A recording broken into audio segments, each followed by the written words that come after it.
If auditor is unable to attend physical inventory counting, जो भी inventory checking है, because of any kind of mishap और any unforeseen circumstances auditor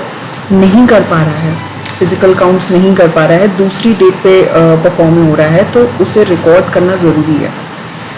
ठीक है, जिस डेट पे भी वो इन्वेंट्री चेकिंग करेगा उसकी रिकॉर्डिंग होना ज़रूरी है.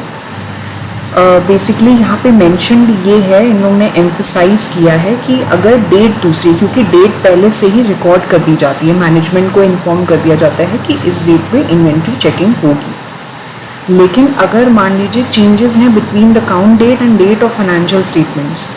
तो उसमें भी इन्फॉर्म करना पड़ेगा, अलग से रिकॉर्ड करना पड़ेगा.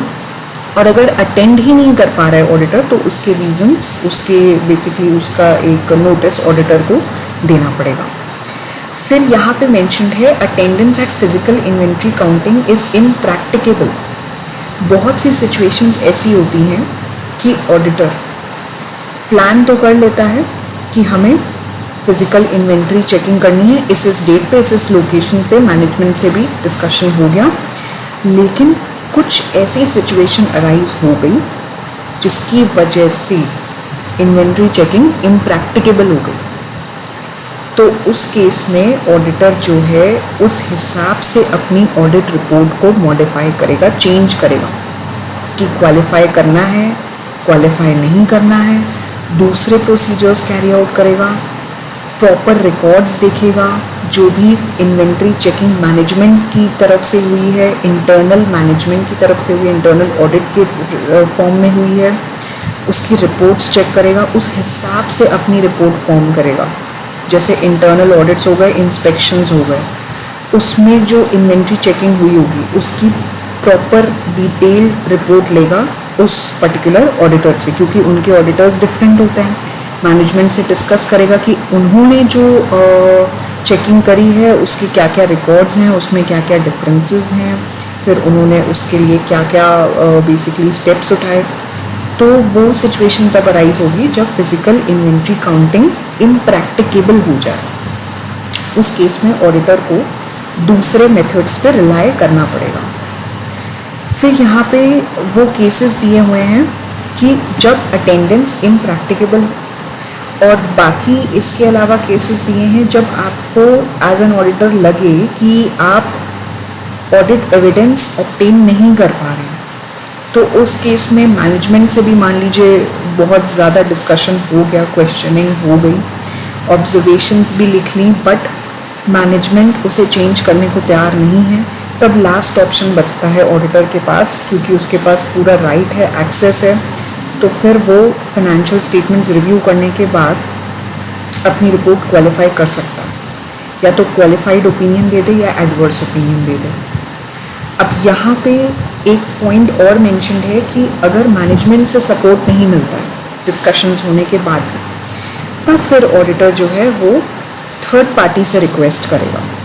मान लीजिए कंपनी ने बैंक से कोई लोन ले रखा है या उनकी कोई सीसी लिमिट चल रही है, तो उस केस में जो बैंक के पास जो इन्फॉर्मेशन है कंपनी की, एंटिटी की, तो उसमें स्टॉक की जो जो इन्फॉर्मेशन वो सप्लाई करते हैं और वो उसे रिव्यू करते हैं, उसकी कितनी क्वांटिटीज़ हैं, कितना रेट है, क्या अमाउंट है, क्लोजिंग स्टॉक हर मंथ का मैच हो रहा है कि नहीं, तो ये सब कन्फर्मेशंस ऑडिटर को बैंक से लेने पड़ेंगे और फिर उस हिसाब से उनसे टाई अप करके इंस्पेक्शन की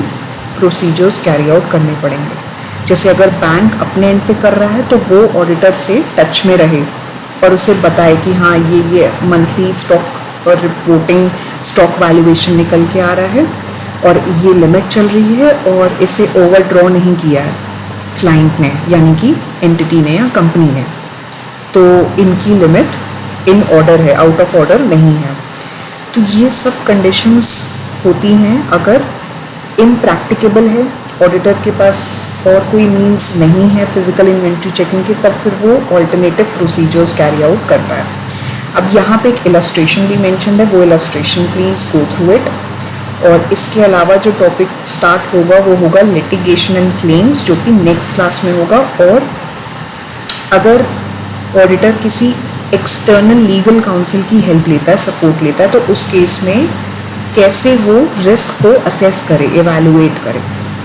तो ये पार्ट डिस्कस होगा नेक्स्ट क्लास में। और अभी तक जो डिस्कशन हुआ है वो हुआ है रिटन रिप्रेजेंटेशन, जो कि प्रीवियस क्लास में हुआ था, और इसके अलावा SA 501 फिजिकल इन्वेंट्री काउंटिंग, जो कि बहुत इंपॉर्टेंट है, रेलेवेंट है एग्जाम्स के।